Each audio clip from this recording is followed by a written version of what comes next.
사랑하는 성도 여러분, 9월 10일 목요일 새 아침이 밝았습니다. 오늘도 하나님께 감사하시고요. 우리의 삶 속에 하나님께서 허락하신 세상이 줄 수 없는 평강이 온종일 충만할 수 있기를 기도합니다. 오늘은 창세기 42장 18절로 38절의 말씀을 통하여서 하나님을 경외하는 자 생명을 보존하라 라는 제목으로 말씀을 나누고자 합니다. 여러분, 하나님을 경외하는 사람은 어떠한 삶을 살까요? 먼저 하나님을 예배하지 않겠어요? 예배자로 하나님 앞에 영광을 돌릴 것입니다.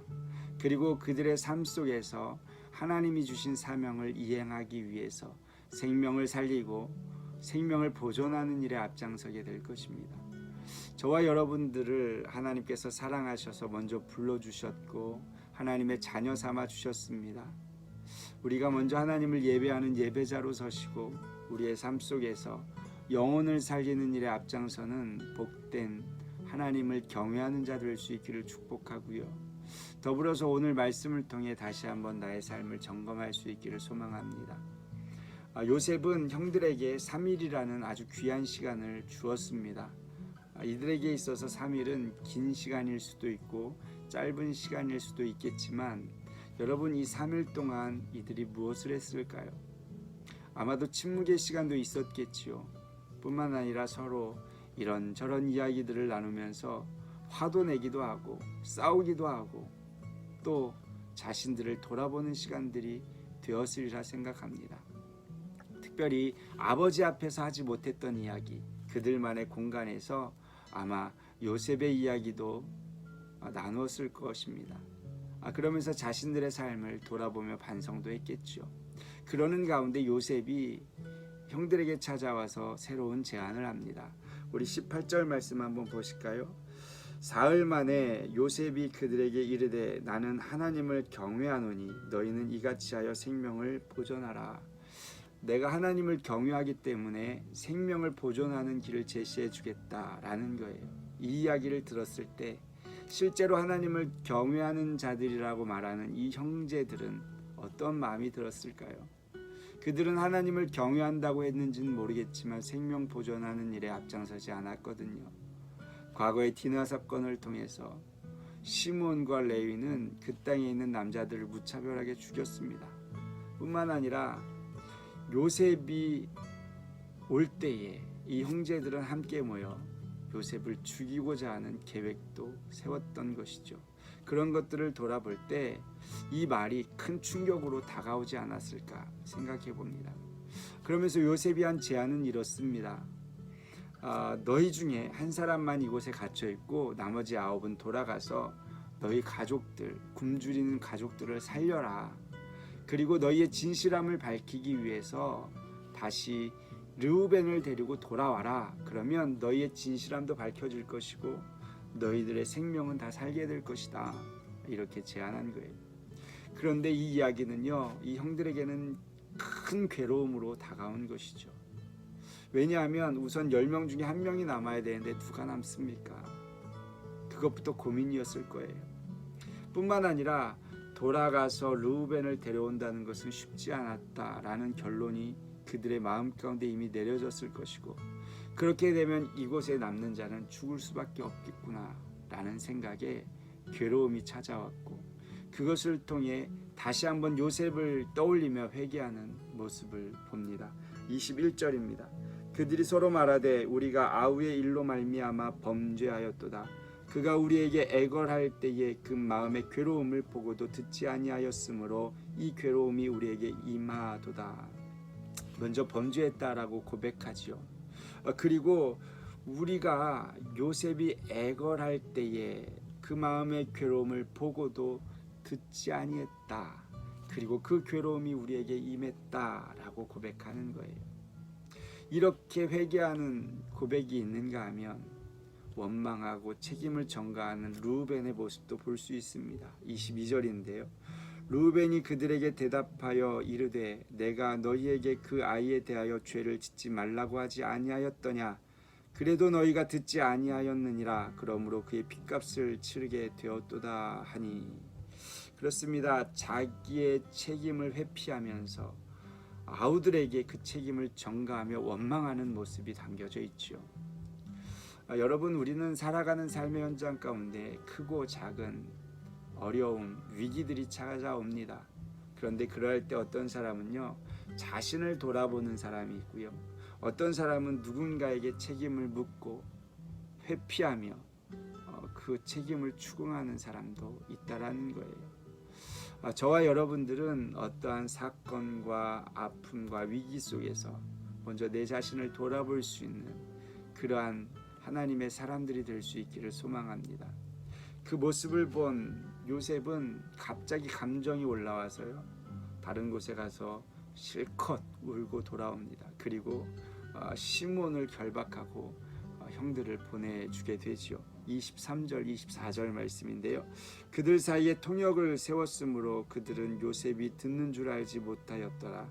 요셉이 그들을 떠나가서 울고 다시 돌아와서 그들과 말하다가 그들 중에서 시몬을 끌어내어 그들의 눈앞에서 결박하고, 이렇게 시몬이 결박당하고 나머지 9 형들은요 돌아가게 됩니다.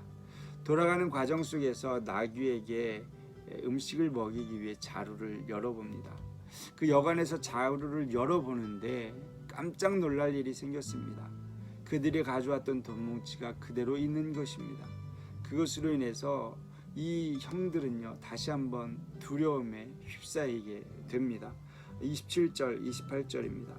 한 사람이 여관에서 나귀에게 먹이를 주려고 자루를 풀고 본즉 그 돈이 자루 아귀에 있는지라. 그가 그 형제에게 말하되 내 돈을 도로 넣었도다.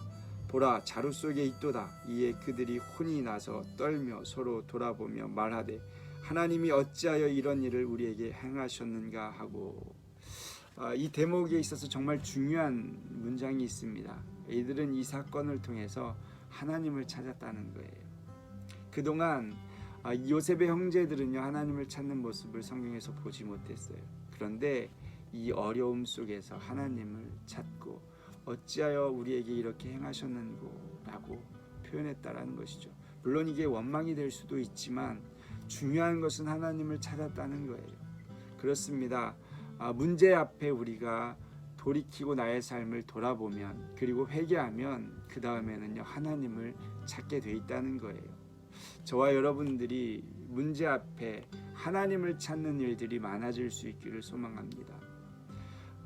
이제는 이 형제들이요 아버지 야곱에게로 돌아옵니다. 그리고요 그동안에 있었던 모든 일들을 자세하게 이야기해 주게 되죠. 그 이야기를 들은 야곱은 마음이 편치가 않습니다. 특별히 그들이 가지고 온 자루를 다시 한번 열어볼 때 모든 자루에 돈뭉치가 있는 것을 보고 이 아버지 야곱과 요셉의 형들은요 다시 한번 두려움에 빠지게 되는데요. 35절 36절입니다. 각기 자루를 쏟고 본즉 각 사람의 돈뭉치가 그 자루 속에 있는지라.